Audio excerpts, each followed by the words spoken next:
আজ আমরা ছক নাম্বার ৩ নিয়ে আলোচনা করব। ছক নাম্বার ৩টি ছক নাম্বার ২-এ যে শ্রেণীগুলো আমরা পেয়েছিলাম সেগুলোই আর একটু ডিটেলসে আলোচনা করা হয়েছে।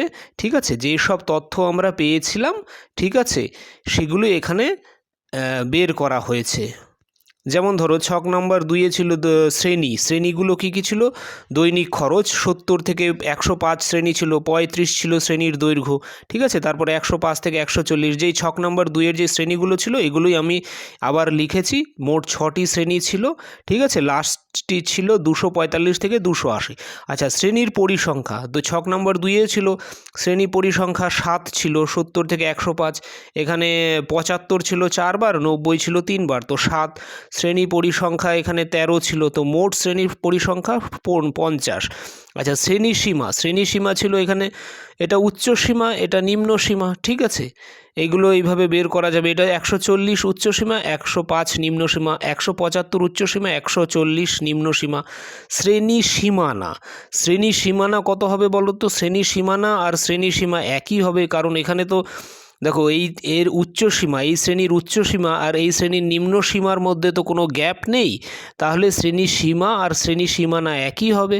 ঠিক আছে, তাহলে উচ্চ সীমানা ১০৫ আর নিম্ন সীমানা ১০৫। ঠিক আছে, এটা হচ্ছে সীমা আর এটা মনে রাখবে সীমানা। ঠিক আছে, আর মধ্যমান কীভাবে বের করতে হয়?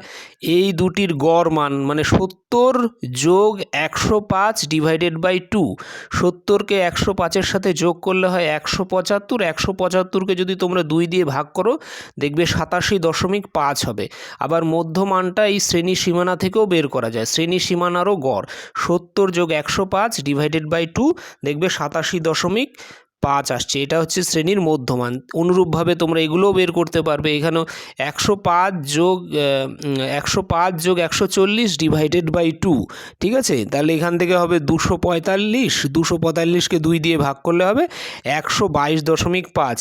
অনুরূপভাবে এটা হবে ১৪০ প্লাস ১৭৫, মানে ৩১৫। ৩১৫কে ২ দিয়ে ভাগ করলে হবে ১৫৭.৫। ঠিক আছে, এইভাবে শ্রেণীর মধ্যমানগুলো বের করা যাবে। শ্রেণী দৈর্ঘ্য তো এখানে ৩৫ হবে, উচ্চ সীমা আর নিম্ন সীমার মধ্যে পার্থক্য। আর শ্রেণী দৈর্ঘ্য মনে রাখবে সীমানা হয়। ঠিক আছে, সীমা কিন্তু হয় না। যেহেতু এখানে সীমানা আর সীমা আর একই, তাহলে শ্রেণী দৈর্ঘ্য এর ক্ষেত্রে তোমার যে পার্থক্যটা শ্রেণী সীমানার মধ্যে যা পার্থক্য, শ্রেণী সীমার মধ্যে পার্থক্য একই, তাহলে শ্রেণী দৈর্ঘ্য ৩৫। কিন্তু শ্রেণী দৈর্ঘ্য সবসময় শ্রেণী সীমানা, উচ্চ সীমানা আর নিম্ন সীমানার পার্থক্য যা হয় সেটাই হয়। ঠিক আছে, যদি এইখানে উচ্চ সীমা আর এখানে যদি ১০৫-এর জায়গায় অন্য কিছু হতো, এটার উচ্চ সীমা এটার নিম্ন সীমা আলাদা হতো, তখন সীমানা আলাদা হতো এবং শ্রেণী দৈর্ঘ্য আলাদা হতো। পরিসংখ্যা ঘনত্ব কত হয়? পরিসংখ্যাকে যদি আমরা শ্রেণী দৈর্ঘ্য দিয়ে ভাগ করি তখন পাওয়া যায় পরিসংখ্যা ঘনত্ব। পরিসংখ্যা কত?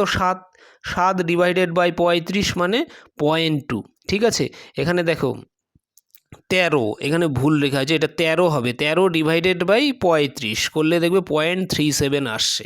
ঠিক আছে, তো এইভাবে পরিসংখ্যাকে যদি আমরা শ্রেণী দৈর্ঘ্য দিয়ে ভাগ করি তখন আমরা পাবো পরিসংখ্যা ঘনত্ব। আপেক্ষিক পরিসংখ্যা কি?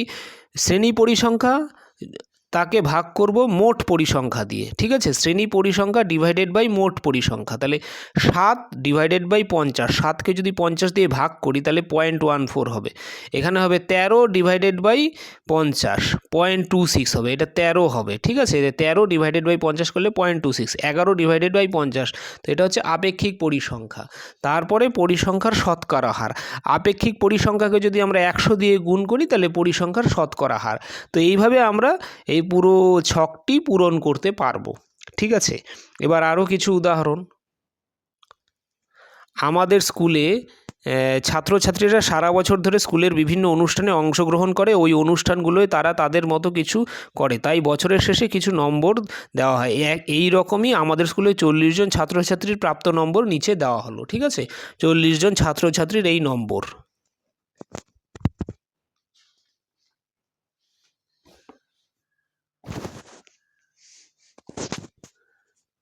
এবার একে যদি আমরা শ্রেণীভুক্ত করি নম্বরগুলিকে, তাহলে এখানে দেখো শ্রেণীগুলো আমরা কত থেকে কত নিচ্ছি, 1 থেকে 10, তারপরে 11 থেকে 20, 41 থেকে 50 শ্রেণীগুলি নিয়ে আমরা নম্বরগুলি পরিসংখ্যা বিভাজন তৈরি করলাম, বিভাজন ছক তৈরি করলাম। তাহলে 1 থেকে 10 নিয়েছি, 11 থেকে 20, 11 থেকে 20, তারপরে নিব 21 থেকে 30, ঠিক আছে। তাহলে এখানে শ্রেণী পরিসংখ্যা দেখো, এখানে যদি 1 থেকে 10 আমি নম্বর হিসাব করি, দেখো 1 থেকে 10-এর মধ্যে কটা নম্বর আছে, দেখো 7টা নম্বর পাওয়া যাবে, ঠিক আছে। 1, দেখো 1 আছে, 2, 3, 4, 5, 6, 7, ঠিক আছে। মোট 7টা নম্বর 1 থেকে 10-এর মধ্যে রয়েছে, ঠিক আছে। 1 থেকে 10-এর মধ্যে মোট 7টা নম্বর রয়েছে।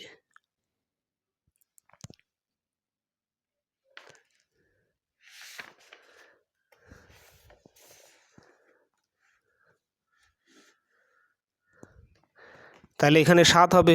আচ্ছা, শ্রেণী সীমা এই ক্ষেত্রে কি হবে? আচ্ছা, এখানে তোমরা লক্ষ্য করেছো আগেরটিতে ছিল কি শ্রেণী বহির্ভূত, আমরা আগেই ডিসকাস করেছিলাম শ্রেণী বহির্ভূত শ্রেণী অন্তর্ভুক্ত ব্যাপারে।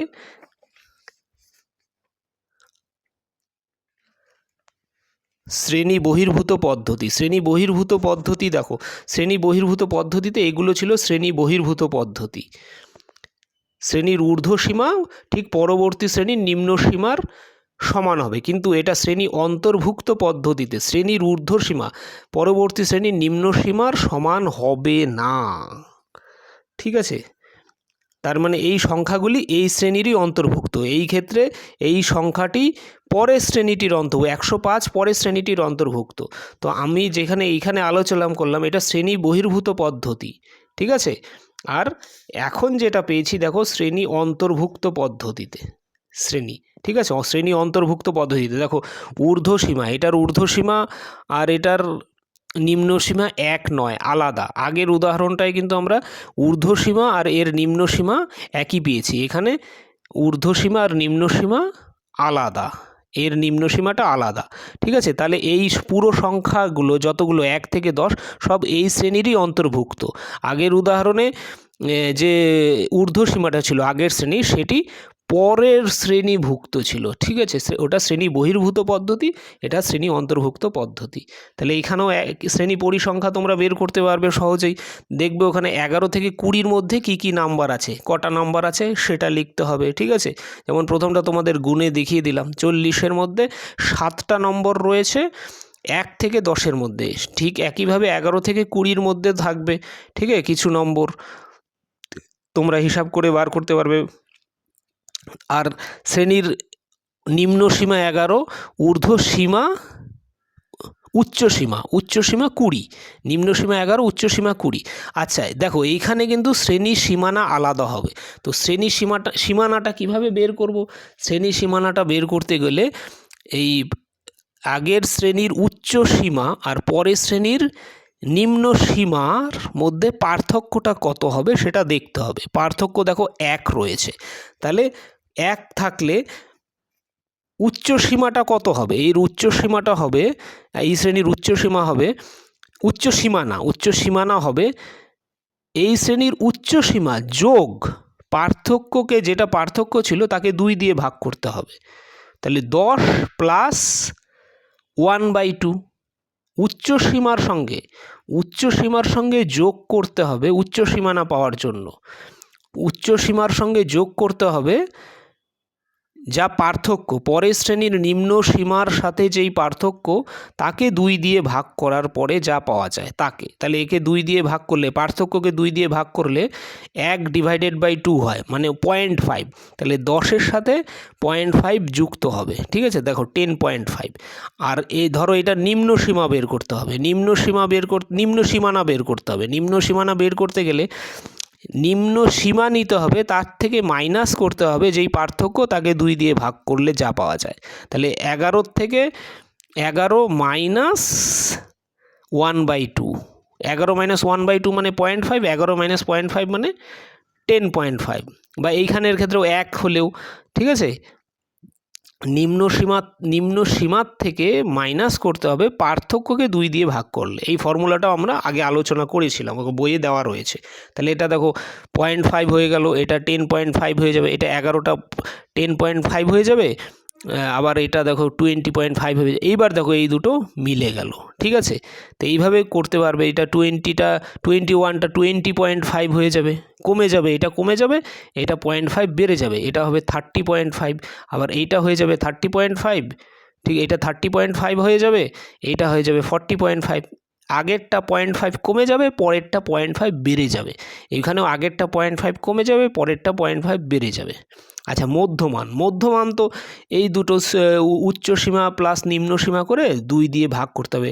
10 প্লাস 1 11, 11কে 2 দিয়ে ভাগ করলে 5.5।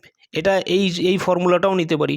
10.5 সীমানাটাও নিতে পারি, উচ্চ সীমানা প্লাস নিম্ন সীমানা, 10.5 প্লাস 0.5 ডিভাইডেড বাই 2, ওই 5.5 হবে।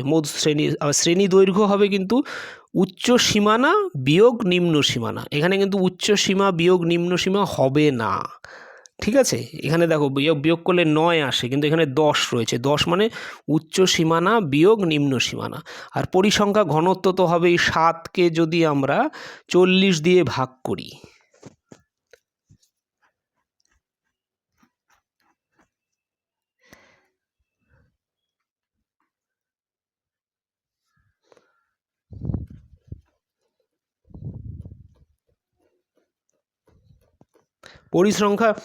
পরিসংখ্যা ঘনত্বটা হয় 7 ডিভাইডেড বাই শ্রেণী দৈর্ঘ্য, ঠিক আছে। নিচে হয় শ্রেণী দৈর্ঘ্য, যেমন আগে পেয়েছিলাম উপরে 7, নিচে 35.2 ছিল, এখানে 7 ডিভাইডেড বাই 10 মানে 0.7। এইখানে যা ছিল তার থেকে ভাগ করলে দেখো এখানে বোঝাই যাচ্ছে 9 হবে। 9কে যদি 10 দিয়ে ভাগ করি 0.9টা দেওয়াই রয়েছে, তার মানে এটাতে 9 ছিল, ঠিক আছে। শ্রেণী পরিসংখ্যা 9 ছিল। তো এইভাবে তোমরা তৈরি করতে পারো।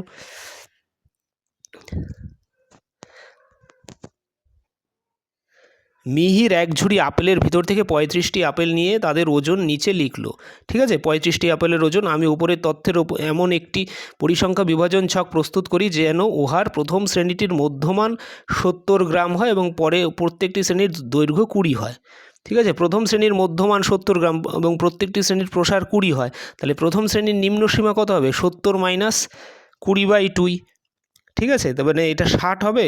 ঊর্ধ্বসীমা 70 প্লাস 20/2, ঊর্ধ্বসীমা 80 হবে। মানে 60 আর 80-র মধ্যমান তো 70 হয়, আর দেখো এটার প্রসারও 20 হয়। তো এইভাবে বের করতে হবে। আচ্ছা, এখানে যদি শ্রেণীভুক্ত করি, তাহলে 60 থেকে 80 নিলাম, প্রসার 20 আর প্রথম শ্রেণীটির মধ্যমান 70, পরেরটি এইভাবে হবে। তো এইভাবে পরিসংখ্যা মানে এখানে দেখতে হবে কটি, 60 থেকে 80-র মধ্যে কটি আছে? 2টি আছে, ঠিক আছে। এখানে দেখবে 60 থেকে 80-র মধ্যে ঠিক 2টি, যেমন 70 আছে একটা, আর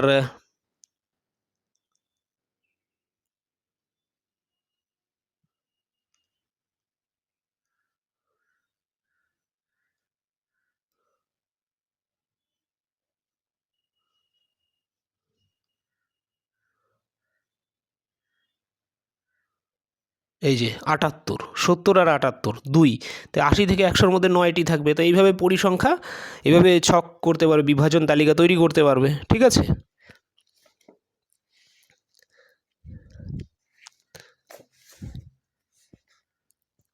আচ্ছা, নিচে 40টি দোকানের মাসিক ভাড়া লিখেছি, 80 শ্রেণী দৈর্ঘ্যযুক্ত একটি পরিসংখ্যা বিভাজন ছক তৈরি করলাম। 80 শ্রেণী দৈর্ঘ্যযুক্ত, এটা নিজে করা যাবে। এখানে 80 শ্রেণী মানে শ্রেণীর উচ্চ সীমা আর নিম্ন সীমা যে নেবে সেটা 80 হবে পার্থক্যটা। শ্রেণী দৈর্ঘ্য বলতে অ্যাকচুয়ালি তো উচ্চ সীমানা আর নিম্ন সীমানার পার্থক্য হয়। তাহলে শ্রেণী সীমানার পার্থক্য, উচ্চ সীমানা আর নিম্ন সীমানার পার্থক্যটা 80 নিতে হবে। তো এইভাবে এটা করা যাবে, নিজেরাই করতে পারবে।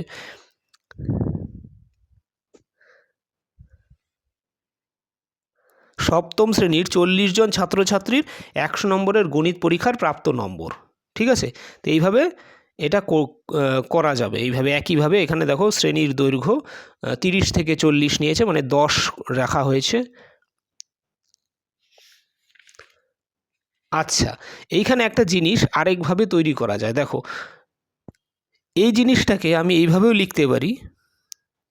এইখানে যেটা দেওয়া রয়েছে এটা লক্ষ্য করো, এই ছকটি ছক নম্বর 6। ছক নম্বর 6-এর পরে আমি এখানে লিখতে পারি, এখানে দেখো 30-এর কম কতজন পেয়েছে, 30-এর কম 0 জন পেয়েছে, এটা লিখতে পারি। আবার 40-এর কম কতজন পেয়েছে, এটা লিখতে পারি 3 পেয়েছে। আবার 40 থেকে 50-এর মধ্যে 12 জন পেয়েছে। তাহলে 50-এর কম কতজন পেয়েছে, 50-এর কম পেয়েছে যারা 30 থেকে 40-এর মধ্যে পেয়েছে 3 জন, প্লাস 40 থেকে 50-এর মধ্যে পেয়েছে 12 জন, মোট 15 জন। তাহলে বলতে পারি 50-এর কম পেয়েছে, ঠিক আছে। 40-এর কম পেয়েছে 3 জন, 30-এর কম পেয়েছে 0, 40-এর কম পেয়েছে 3 জন, 50-এর কম পেয়েছে 15 জন। কারণ 40 থেকে 50 পেয়েছে 12 আর 30 থেকে 40 পেয়েছে 3, তাহলে এটাও যুক্ত হবে, ঠিক আছে। 30 থেকে 40 আর 40 থেকে 50 দুটো যোগ করে যা পাবো সেটা পাবো 50-এর কম পেয়েছে, ঠিক আছে। আবার 60-এর কম পাবে কত, তাহলে তার সাথে আবার 4 যুক্ত হবে। 50 থেকে 4 ছিল 4, 50 থেকে 60 ছিল 4 জন, তাহলে আমি যদি বলি 60-এর কম পেয়েছে, তাহলে এই দুটো যুক্ত হবে। তাহলে 30 থেকে 40-এ 3, 40 থেকে 50-এ 12, তাহলে 3 আর 12-তে 15, আর 50 থেকে 60-এ 4। তাহলে 60-এর কম অ্যাকচুয়ালি কতজন পেয়েছে, 3 যোগ 12 যোগ 4, তার মানে 19 জন, ঠিক আছে। সেরকম বলতে পারি 70-এর কম পেয়েছে 25 জন, আরও 6 যুক্ত হলো। 80-র কম পেয়েছে আরও